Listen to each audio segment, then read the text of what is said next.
Okay, a very quick one on Parabolan Hex, or I'm going to read this because I never get it right. Hexahydrobenzylcarbonate, more commonly known as Parabolan. It's Tren, so anabolic androgen ratio is 500 to 500. Half-life is around 14 days in vitro, looking at about 6 days terminal. Detection time is roughly 5 weeks. Doses, not a lot, very low to be honest, and I wouldn't particularly. I've in the past said that I wouldn't recommend Tren to females, but to be honest, it is very effective, but it must be used in low doses. We're talking 5-10 milligram levels. Obviously, it's Tren, it's an androlone, it doesn't aromatize. Very hard shutdown. You need some sort of aromatizing agent with this. Otherwise, your estrogen levels are going to be that low that you're going to reduce growth. If you're unsure about how estrogen plays a role in growth, I did a video that I brought out yesterday on how important estrogen is for growth. Harsh shutdown, and as we have discussed in the past, there is a lot of emerging research about Tren's effect on the brain, and also some direct links with it and kidney damage and scarring on the kidneys. On my website there is actually a case study of 2 cases of direct kidney damage from Tren use.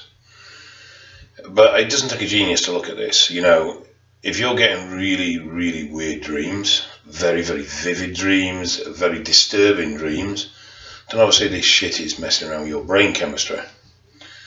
Now, as yet unproven, but my theory on this is that we do produce testosterone locally within the brain, and I believe that Tren has a unique impact on the brain receptors for testosterone, which vastly affect our moods. Production in the brain is very minimal.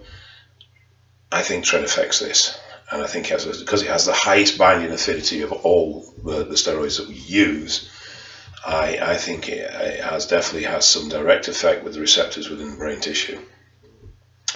Hence why we get the coldness and the disassociation that a lot of people associate with Tren. Night sweats could very easily come from mild brain inflammation. A flu is very similar. One of the reasons why you run a fever when you've got a flu. Tren could very much do the same as this. Now, with regards to Tren cough, if I'm honest, don't know for definite, but I do believe that it's based around aspiration and constriction and validation of the vacillation, of the blood capillaries in the lungs. Tren cough is very similar to the same sort of cough you get from PGF2A, whereas PGF2A is momental and not there for very long because it aspirates from the lungs very quickly post-injection. Tren seems to have a more long-term effect, but the effect is pretty much exactly the same, and that's to do with vascular contraction within the lungs. So I think Tren has some role in that, but I'm not sure exactly to what mechanism. There is studies in rice, mat and rats showing damage to brain cells using Tren, and androlones in general do affect sperm and mutation, and can affect short-term memory, recall and cognitive function.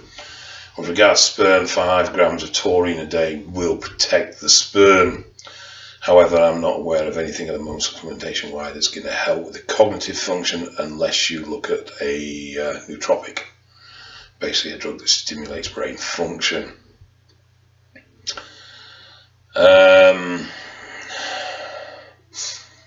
Obviously, because this stuff doesn't convert, you're not going to get any joy with 5-alpha reductase for reducing androgenic sides. And like all drugs, it's going to have a big impact on lipids. It's going to increase LDL and it's going to decrease HDL. The biggest concern around all Tren products is this brain chemistry.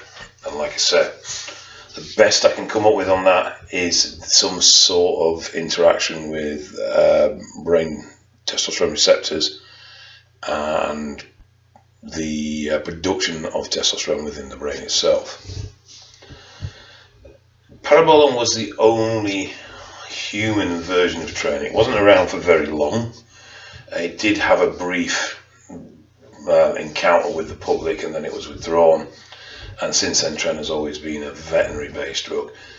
It's expensive because that ester, the hex ester, is expensive. So any drug that has a hex ester is going to be pricey, because that ester in its own right is very pricey.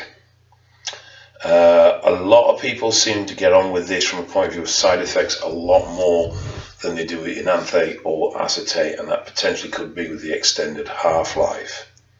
Now remember, with half-lives, your in vitro half-life counts until your blood plasma levels stabilise, i.e. they stop rising. For most people, you're talking about around the 3-4 week region, which is why normally you feel the major effects of stuff like a slow-acting ester, like enanthate or hex, at about the 2.5-3 week range, because that's about the level where your blood levels start to plasma start to stabilise. Then it will hit its terminal half-life, which is dramatically shorter. In the case of hex, I think we're looking at about 5.5-6 days. So just bear in mind that the clearance rate of this drug at the end of your cycle is going to be a lot less than it is at the beginning of your cycle. And that is really it. Never used it myself, so I can't comment from a personal point of view. I've used acetate and I've used enanthate, and I seem to tolerate Tren quite well, but I seem to tolerate all drugs quite well. I didn't find Tren to be the miracle drug that most people make it out to be, and I didn't find the effects of Tren any greater than the effects of Deca. Possibility that the Tren I had wasn't very good. I don't know, I never had it tested. But it's definitely, with my current kidney issues, as anything, a drug that I will not be revisiting. So, I hope that helps. That's this week's drug, Tren Hex or Parabolan, and I'll catch you next week with another one.